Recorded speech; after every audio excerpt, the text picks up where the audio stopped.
Bonjour à tous et bienvenue pour cette nouvelle vidéo. On va harmoniser ensemble aujourd'hui une petite phrase de chorale, un choral qui s'appelle Ach Gott und Er de Bach. C'est pas le choral intégral, mais c'était pour être le plus clair possible.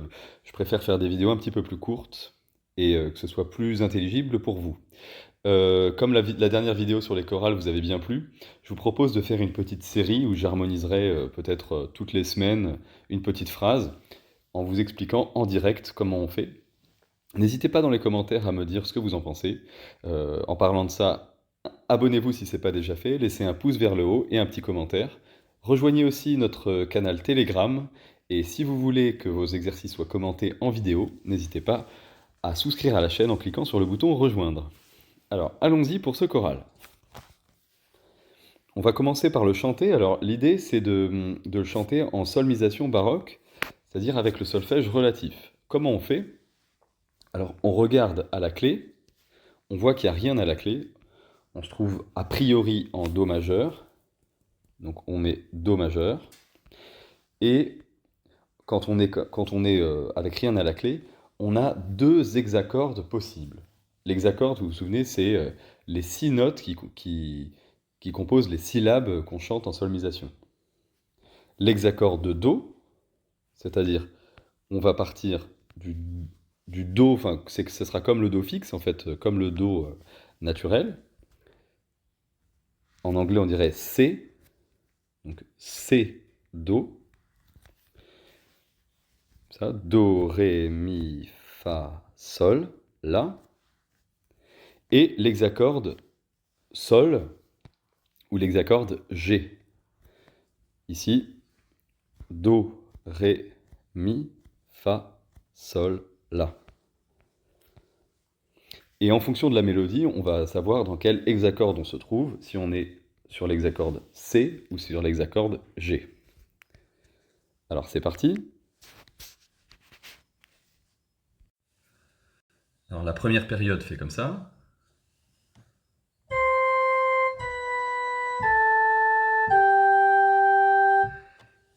Donc la petite contrainte avec la solmisation, c'est que la syllabe si n'existe pas. Donc on ne peut pas descendre sous le do. Comme là, nous en France, on lirait do si la sol. Eh bien à l'époque baroque, on ne pouvait pas dire ça. Ça veut dire qu'on n'est pas dans l'hexacorde de do, mais dans l'hexacorde de sol, et qu'on doit donc chanter fa mi ré do. Le demi-ton était toujours chanté fa mi. Donc ça nous fait fa mi ré do. Voilà. Ce qui fait qu'en fait que ici c'est sol la note la plus importante puisque c'est notre do en fait. On continue. Là pareil, j'ai une montée. Nous, en France, on dirait Sol, La, Si, Do. Mais il n'y a pas de Si en solmisation. On est obligé de chanter Do, Ré, Mi, Fa. Voilà. Avec Sol comme étant notre Do. Do, Ré, Mi, Fa. On reste donc sur l'hexacorde G, ou G, Do, quoi. C'est-à-dire le Do est ici. On continue.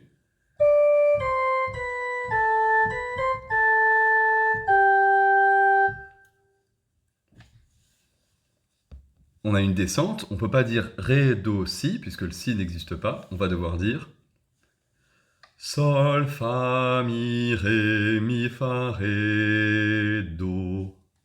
Donc Sol, Fa, Mi, Ré, Do. Et voilà pour la mélodie du choral. Je vais tout chanter. Fa, Mi, Ré, Do.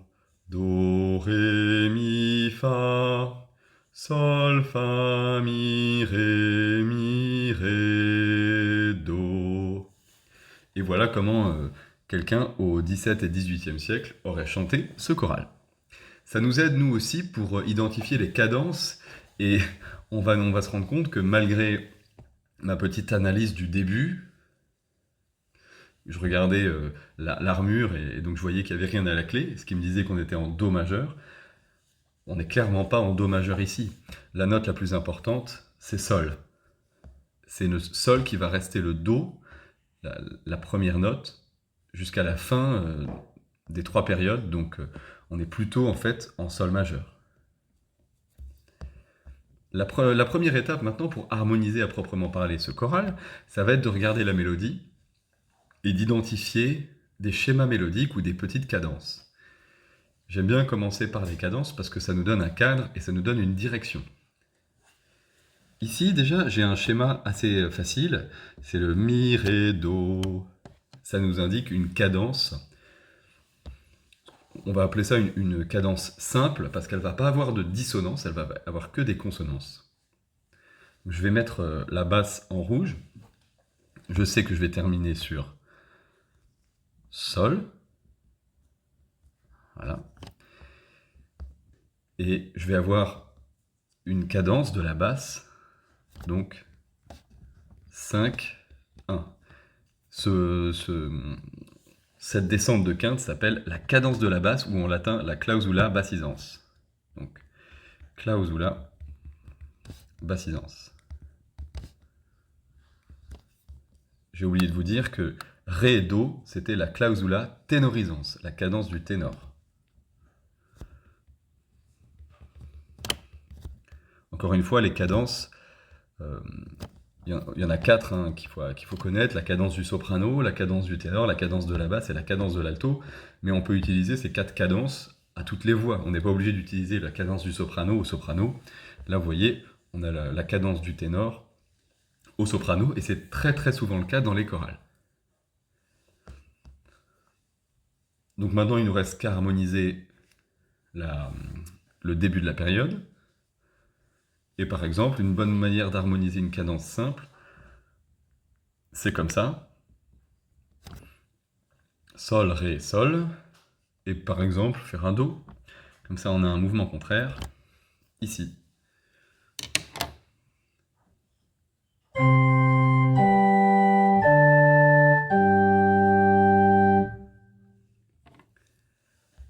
On va continuer et harmoniser tout le choral juste à 2 voix avant de faire les 2 autres voix.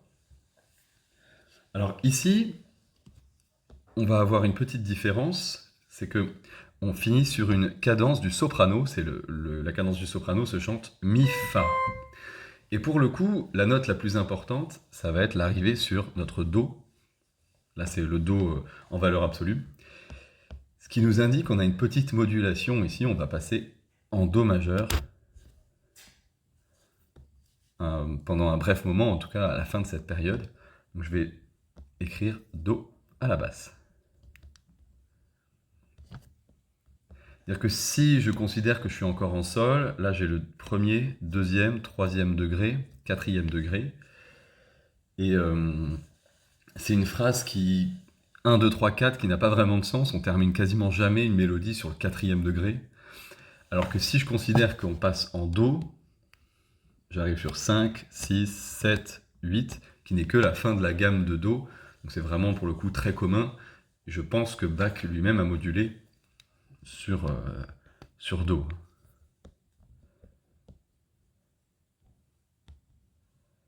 On va faire encore une cadence de la basse, donc 5, 1.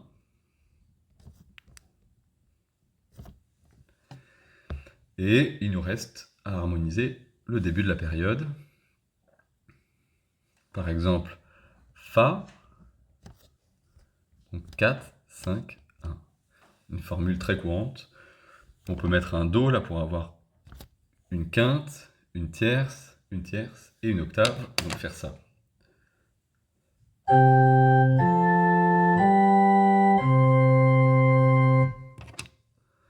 Là, je mets ma cadence de la basse. Je mets CB pour que ce soit un peu plus facile. Et la cadence du soprane, le demi-ton ascendant. Je rejoue tout depuis le début.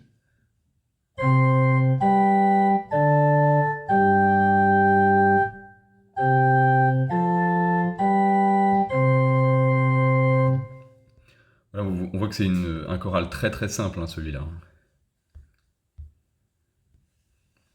On finit sur la dernière période, donc on a un mouvement descendant de notre Ré jusqu'à notre Sol. Là, pour le coup, on va revenir en Sol majeur. Il est fréquent en fait que dans certains chorals, on ait vraiment une tonalité de Sol majeur, alors que l'armure correspond pas à Sol, mais correspond plutôt à Do. Il faut savoir que les chorales sont des musiques modales, hein, donc ça précède un petit peu notre tonalité. C'était des chants luthériens de la Renaissance, et le système tonal est vraiment installé, lui, 100 ans plus tard, donc c'est pas étonnant qu'on n'ait pas une analyse tonale hyper facile à faire avec Do majeur, puisqu'il n'y a rien à la clé. Les mélodies sont plutôt des mélodies plus anciennes, donc modales.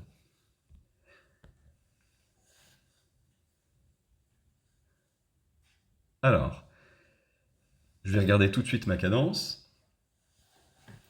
Ah, cette fois-ci, j'ai un petit changement, c'est que j'ai une blanche avant ma note finale.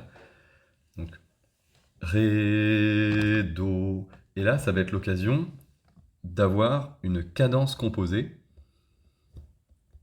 C'est-à-dire qu'on va, à la basse, mettre 2 notes, et on va avoir une petite dissonance, on verra tout à l'heure.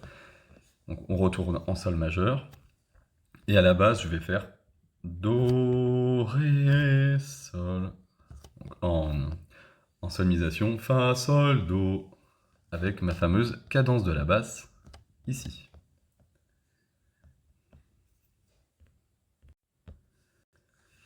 Harmonisons maintenant le début de la période. Je peux faire des consonances, par exemple des tierces. Une tierce, Si, Ré. Encore une tierce parallèle, La, Do. Sol, Sol, Si, donc tierce.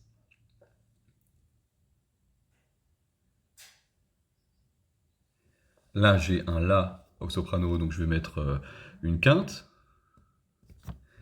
Comme ça, on commence à faire entendre le 5e degré à la basse, qui va nous créer une énergie vers le 1, donc vers Sol. Et là, peut-être un mouvement contraire, donc octave. Et voilà ma ligne de basse.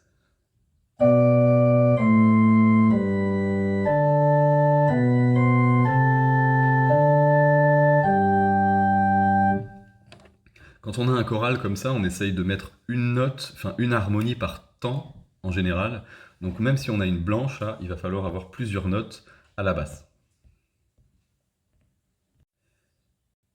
Et pour terminer, on va harmoniser à 4 voix. Donc je vais enlever toutes les petites annotations pour que ce soit bien clair au milieu. Voilà. On va mettre par exemple la voix d'alto en vert. Donc ici, alors voilà, comment on harmonise à 4 voix? On va d'abord identifier les degrés. Donc là j'ai premier degré, 5e degré, j'ai à nouveau premier degré et 4e degré.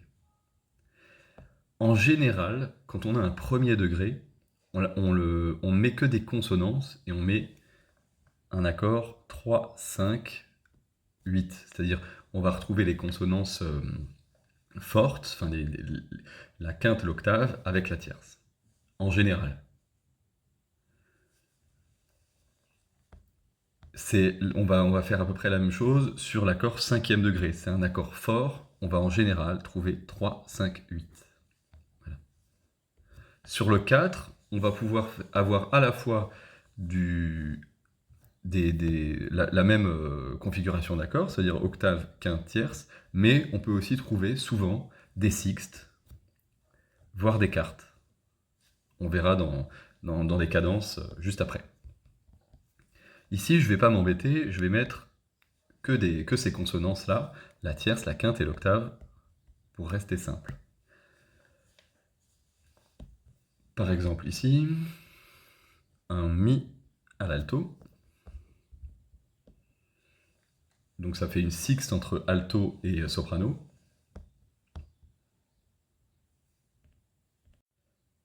Alors, avant de continuer, je m'aperçois que le Mi n'ira pas. Pourquoi? Parce que j'ai avec la basse le Do, Sol.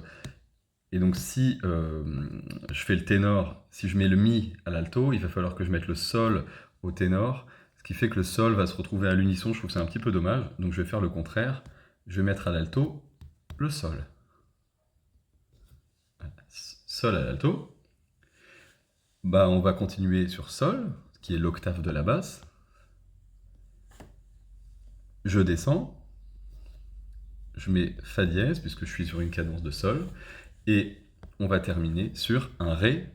Alors, comme le fa dièse est la sensible, on pourrait dire que c'est une note à mouvement obligé qui doit aller sur sol, mais dans les chorales, en général, comme on termine avec la cadence de ténor et la cadence de la basse, il y a déjà deux sols, ici, sol-sol, et donc la sensible est obligée de descendre sur la quinte. C'est hyper courant. Donc voilà. Voilà pour mon alto. On va faire le ténor, je vais le mettre en bleu. Donc là, il me manque Mi.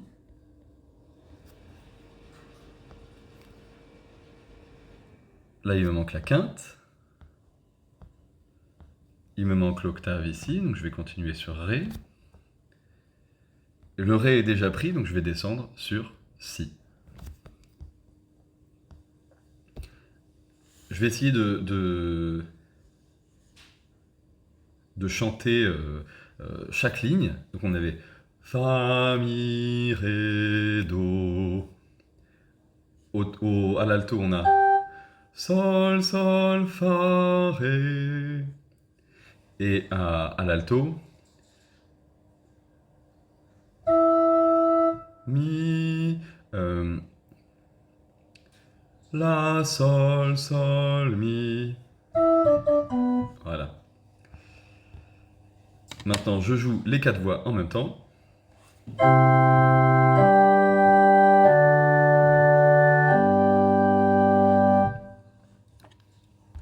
Bon, ça sonne très bien, c'est hyper basique, hein. On continue. En fait, vous voyez, il y a une petite ambiguïté sur tout le long du choral entre la tonalité de sol et la tonalité de do majeur.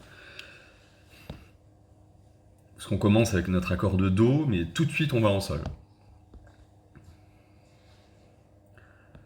Alors là, comme je suis passé en do, j'ai 1, 4, 5, 1. L'accord de do, comme je vous avais dit, plutôt tierce, quinte, octave, des consonances fortes, pas des sixtes. Donc je vais mettre d'abord ma voix d'alto en vert. Il me manque l'octave et la tierce. La tierce est plus proche. Là, j'arrive sur Fa. Et dans cette situation, quand on a un quatrième degré juste avant une cadence, souvent, on l'harmonise avec un accord 6-5. C'est un accord dissonant, parce que la quinte et la sixte forment une seconde, une dissonance. Donc là, j'ai déjà la tierce. Il me manque la sixte et la quinte. Donc la sixte, ce serait Ré. Je vais jouer ça. Je vais jouer Ré. Ah non, en vert. Voilà. Le Ré, je peux le garder sur l'accord d'après, parce que c'est l'accord de Sol. Et je peux monter sur Mi pour arriver à la tierce de Do. Voilà ma basse et les trois voix pour l'instant.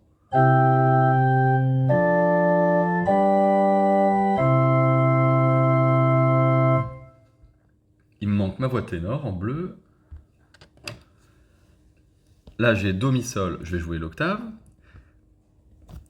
L'octave directe ici est permise parce qu'on a un mouvement conjoint entre Si et Do. La règle, quand on a aussi un accord 6-5 comme ça, dissonant, c'est que la quinte doit toujours être préparée.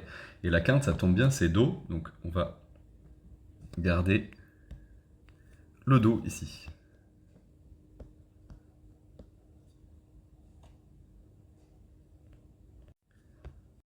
Comme on a une dissonance ici dorée, la dissonance de seconde se résout toujours sur la tierce. Donc là, on est obligé de doubler la tierce de l'accord.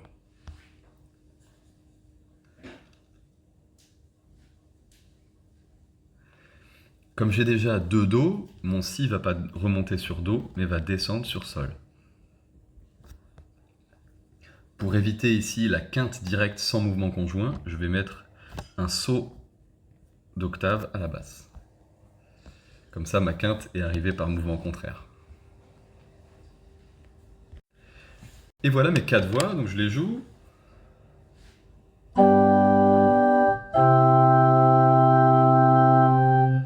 Non, pardon. J'ai joué l'accord avant, donc je reprends ici. Do, Do.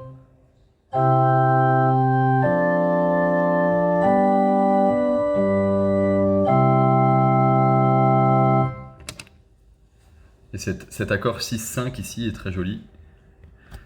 Un peu de dissonance.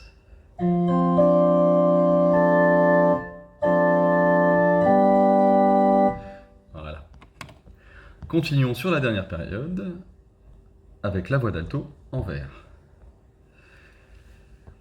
Ah oui, avant ça, indiquons les degrés. On repasse en sol dans cette période. Donc 3e degré, 2, 1, 5e, 3e, 4e, 5e, 1er.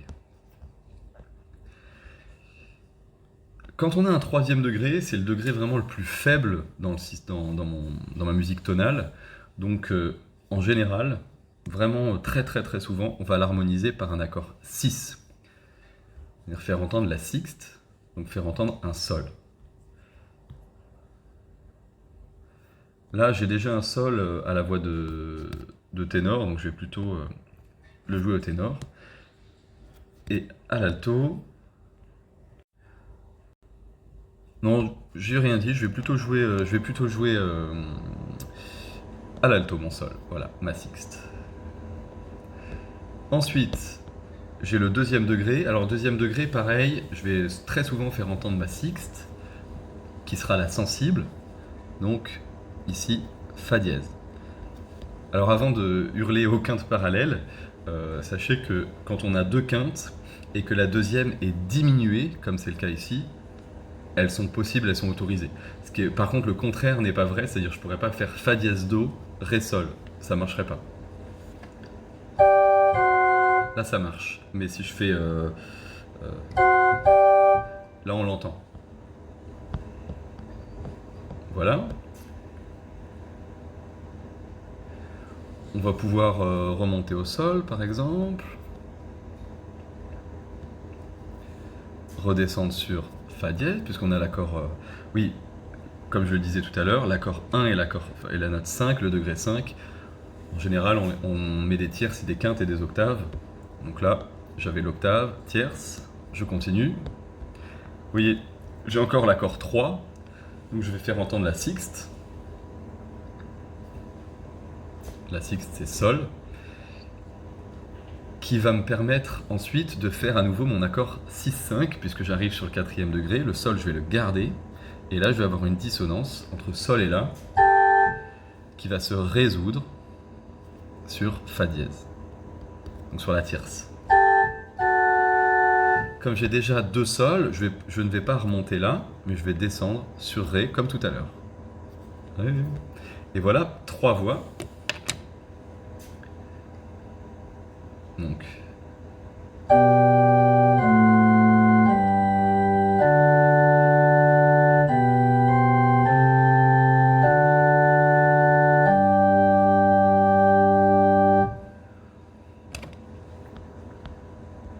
Il me manque la voix de ténor. Je vais mettre en bleu. Voilà.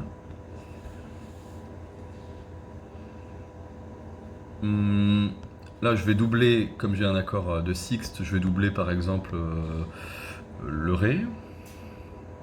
Voilà.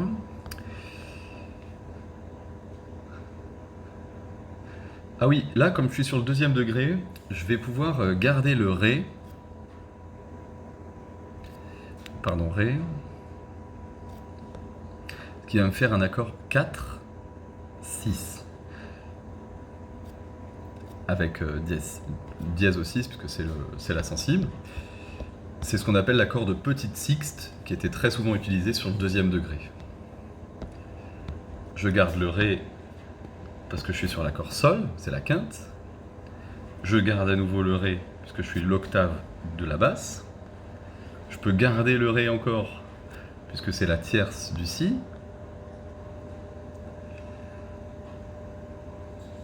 Là, il me manque ma tierce, donc je vais le monter à Mi. Et je vais descendre sur Ré.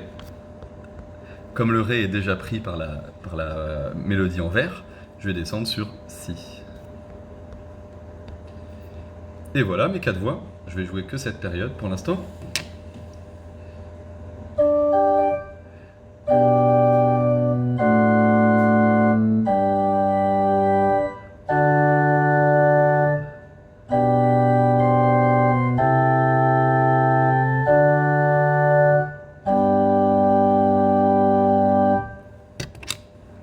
Et voilà pour mon harmonisation à 4 voix.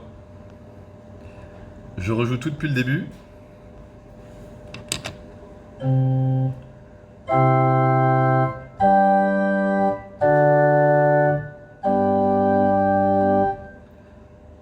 Deuxième période.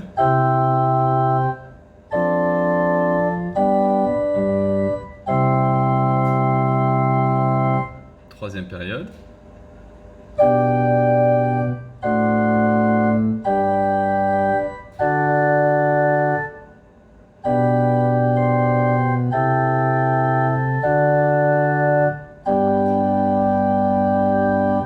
Et voilà mon harmonisation de chorale. Alors ce qu'on va faire là, et on va essayer de le refaire à chaque fois, donc on va aller voir l'original, hein, la version de Jean-Sébastien Bach, pour comparer, pour voir un peu ce qu'il a fait. On va pas rester 2 heures dessus, mais juste pour au moins voir si on a trouvé des choses un petit peu similaires. Nous voilà sur la version de Jean-Sébastien Bach. Alors regardons déjà la basse. Alors là c'est simple, c'est exactement la même basse, donc voilà.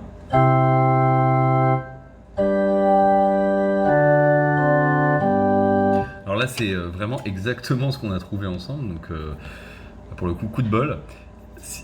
À part qu'il y a une petite note de passage qui est assez jolie. On n'a pas mis de note de passage, mais l'idée c'est quand vous avez une tierce comme ça, mais vous pouvez mettre une note de passage pour faire le lien entre les deux notes.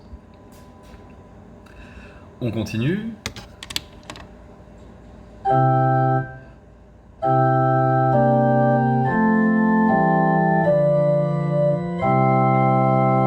Vous voyez, il y a un Si bémol ici qui fait passer, mais en tout cas, qui fait passer pour aller vers la tonalité de Fa un petit peu, une espèce d'emprunt. Par contre, il a bien fait une cadence en Do majeur, mais cette fois-ci avec la cadence du ténor à la basse, donc Ré, Do. Donc on avait bien juste la cadence ici et sur Do majeur. On finit la période. Donc celle-ci.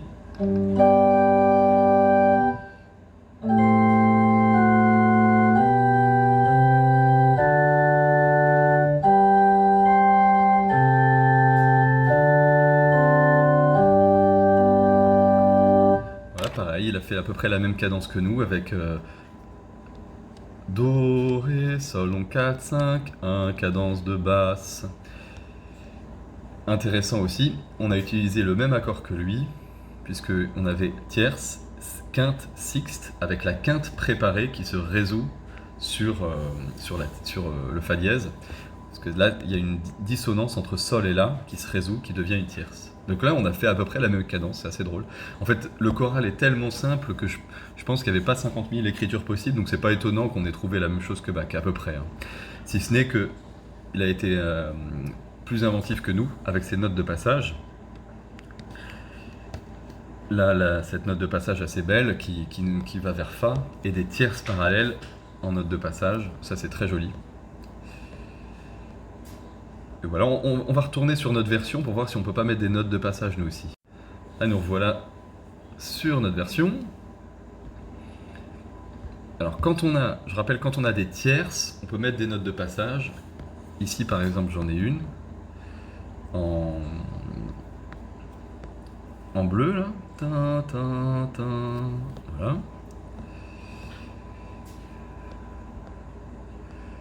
J'évite de faire une note de passage sur les cadences où ça peut un peu trop charger. Donc là il y a une cadence mais ça fait entendre la septième donc ça marche très bien.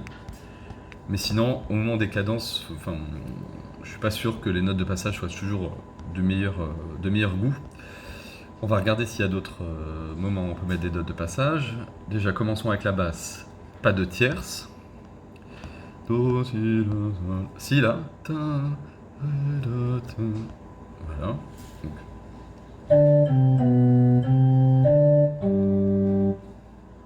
Pourquoi pas hein. On prend la voix de ténor, donc on a mis le do ici. Si. Là par exemple, la si, la, sol, ça fait un peu chargé. Puis ça fait entendre une dissonance très forte, sol la. Donc je suis pas sûr que ce soit une super idée. Continuons. Là je peux la mettre aussi, parce que ça fait la septième. Ré, do, si. Voilà. On va regarder à la voix d'alto, si je peux pas mettre des notes de passage. Là j'ai déjà une note de passage, donc je vais pas mettre celle-là, ça risque de faire... Oh si, je vais la mettre. Ça fait des tierces parallèles, c'est joli. Là je vais pas mettre de note de passage par contre, parce qu'on termine notre période, donc ça serait un petit peu mauvais goût. Bon, moi je crois que c'est tout, hein, parce qu'il n'y a pas d'autre intervalle de tierces. Donc, je vais essayer de vous jouer ça avec les notes de passage.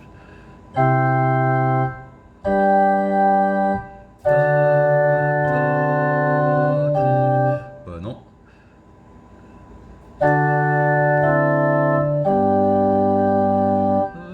Non, j'enlève cette note de passage, elle est un peu moche.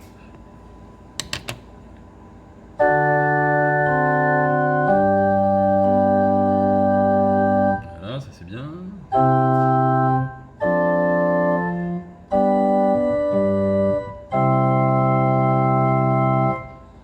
Jusque-là, on n'avait rien changé.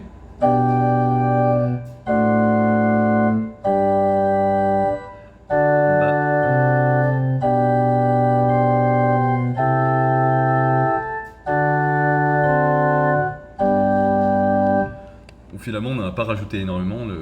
Notre écriture ne nous a pas permis d'en mettre beaucoup. Ici, ici et là. Bon, ça suffit, hein, on peut rester aussi assez simple dans l'écriture. Mais voilà, on peut quand même admirer l'écriture de Bach. Je vais revenir sur sa partition. Bach remplit énormément avec les notes de passage pour combler l'aspect très simple et très rudimentaire de ce choral. On en a beaucoup plus, et notamment ce passage-là, très joli. Donc comme ça.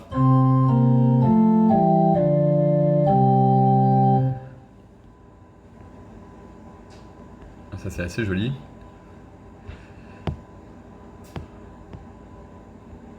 Et même des notes de passage parallèles.